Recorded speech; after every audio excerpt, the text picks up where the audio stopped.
अरे पगला रे अब पगली त छोरी के ही जाई गलऊ रे।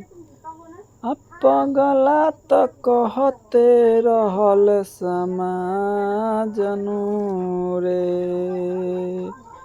अरे पगली रे अब पगला के छोरी के चल गलई रे।